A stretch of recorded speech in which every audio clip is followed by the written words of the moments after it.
Let's start with a look at the device's basic controls, how to use the ready-for-use indicator, battery operation, and how to perform operational checks. The XL Plus controls and connections are carefully organized to facilitate ease of use. Color-coded ports for monitoring cable connections are on the left. ECG, SpO2, non-invasive blood pressure, and CO2 sensor cables plug in here. The HeartStart XL Plus comes with cable wraps to assist in cable management. A therapy port for paddles or multifunction electrode pads is on the other side. Operating controls and indicators are on the front. This is the ready-for-use indicator. The flashing hourglass tells you that the device passed its last self-test and is ready to go with sufficient battery power for defibrillation, pacing, and ECG functions. The therapy knob is the on-off switch. Just turn it to the desired mode of operation. The information on the color display is customized for each mode, and its layout may vary depending on your device's installed options. In monitor mode, the display includes 3 wave sectors and a parameter block with related measurements. In manual mode, the screen displays an enlarged ECG waveform and event timer. The XL Plus is configured to populate each wave sector with a predetermined waveform. Wave sector 1 will only contain an ECG waveform, which is used by the arrhythmia, heart rate derivation, and AED analysis algorithms. If the configured source is not connected to the device when turned on, the first valid ECG source is displayed in wave sector 1. Wave sectors 2 and 3 are automatically populated when parameter cables are connected. If you connect a parameter source that's not configured to be displayed, it appears in the first empty wave sector. All modes display general status information including patient category, date and time, and the battery power indicator. All modes, except pacing mode, display paced status if selected. Technical alarms indicating an equipment problem appear here. Physiological alarm messages appear next to the parameter they are associated with. The XL Plus also displays an event timer, which shows the elapsed time since turning on the device. Press the Mark Event button to insert a time-stamped annotation on the ECG strip and in the event summary report to document medication administration or a procedure. The Lead Select button changes the ECG lead in wave sector 1, cycling through the available ECG waves and changing the displayed wave and its label. These controls are used for automated or manual defibrillation and synchronized cardioversion. This is the Alarms button. It pauses all audible physiological and technical alarms for a configured time interval. Press it again during the pause interval to return alarms to their previous settings.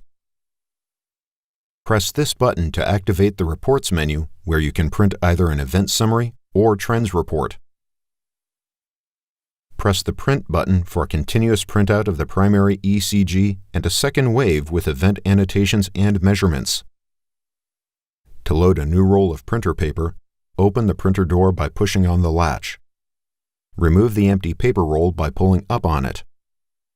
Place a new roll of printer paper into the paper well, positioning the roll so that the paper is on the bottom and the grid faces up. Pull the end of the paper out past the paper roll and close the printer door. Below the display, there are 4 soft key buttons that perform the function listed on the soft key label immediately above.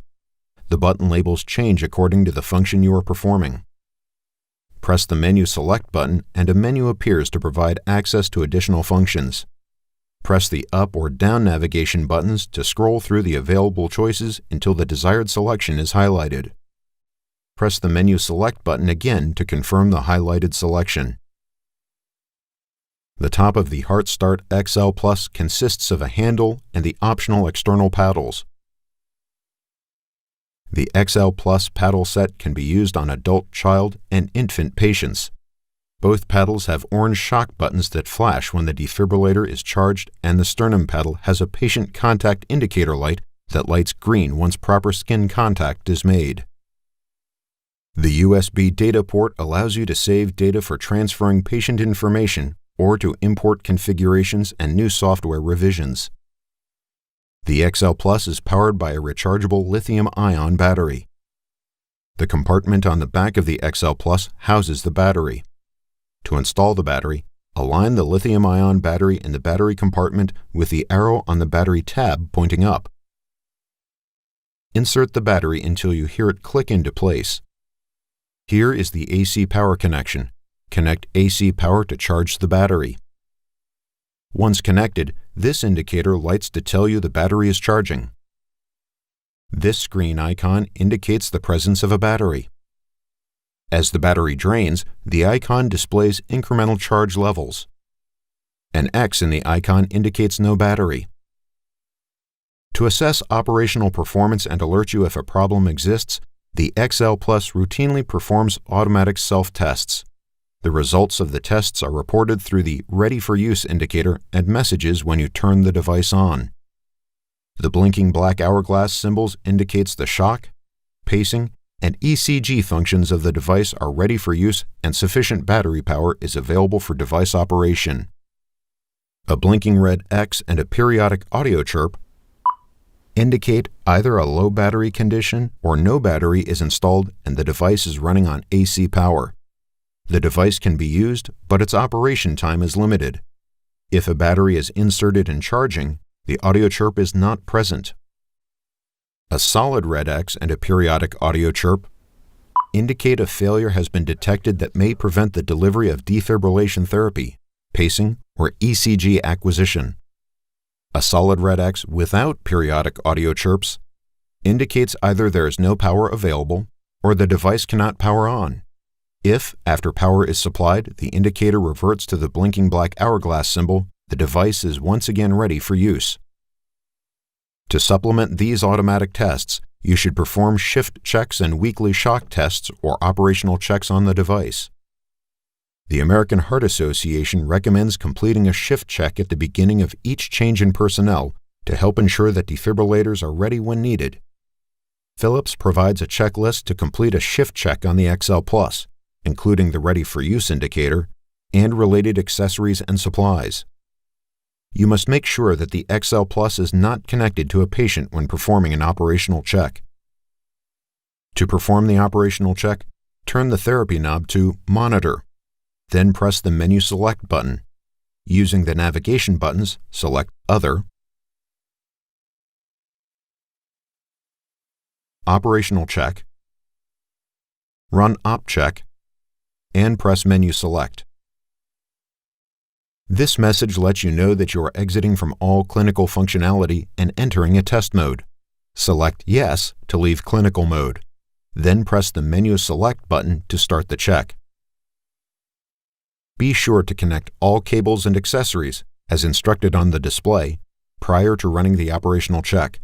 You will be prompted to set the therapy knob to 170 joules and then 150 joules. If everything is set up as expected, the series of tests will begin with a few interactions along the way.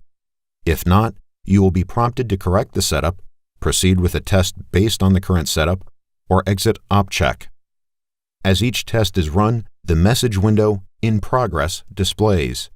When prompted, follow the on-screen instructions.